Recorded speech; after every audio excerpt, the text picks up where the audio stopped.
This is Dark Macek with Brutally Delicious, coming at you with a review of Patrick Verdi's brand new single, Rip It Out, the classic Ace Frehley song. This one's for all the Richmond, Virginia folks. Brutally Delicious is, of course, based out of Richmond. Now, I'm pretty fucking obnoxious about the fact that I'm from New York, but I lived in Richmond for about 10 years between 2010 and 2020. I was very heavily involved in the Richmond band scene, of which Patrick is a major player, most notably in Tease and Audio Vault. He's a really cool guy and an absolute monster guitar player. So I was very happy to see that he'd covered one of my favorite songs from my youth. Christmas Day 2004, I was a wee 12 years old at the time. My parents got me Ace Frehley's 1978 solo album.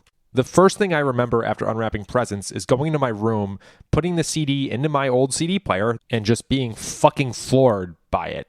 I usually saw Kiss as the Gene and Paul show, and of course that is accurate to a degree, but Ace can definitely stand on his own, especially on this album. Now, when covering a song that's almost 45 years old, there are a couple of pitfalls that I was anticipating, and I gotta say, I don't think Patrick hit any of them, so great fucking job. Pitfall number one I was expecting was for the guitar tone to be way too fucking dirty, but this one is really classic and appropriate. It's not like Cannibal Corpse covering Ace Frehley, which is what a lot of these things turn out to be. The tempo is just absolutely perfect. A lot of people tend to rush things, and I mean, that wouldn't be the worst thing in the world. This is a nice driving track. But needless to say, it's faithful to the original without being boring. So I once covered Rip It Out in the Richmond band scene, and my drummer, Trey Bennett, sort of criticized me because he said, hey, you're trying to sing. Ace Frehley is not really a singer. You just gotta talk through the song. And so comes my next point of praise. The vocals here are just the right level of melodic.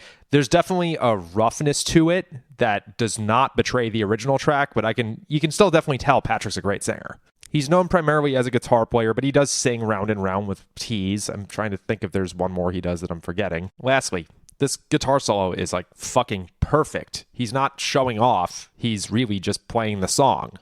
Patrick rips really fucking hard. I've seen him do Ice Cream Man by Van Halen without breaking a sweat. So while he could have made this self-indulgent, he didn't.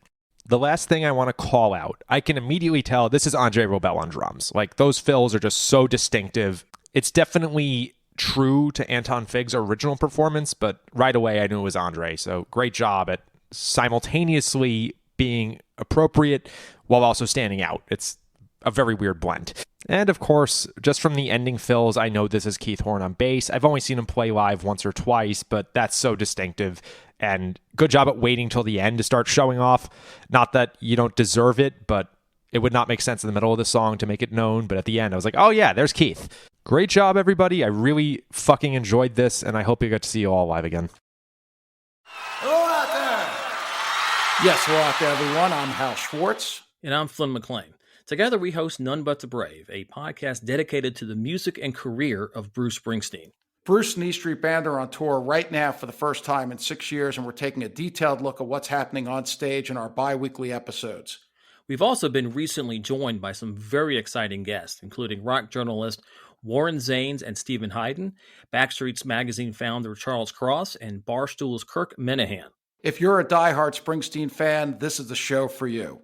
So please subscribe to None But the Brave on your favorite podcasting platform, and we hope to see you further on up the road. Thank you so much. We'll be seeing you.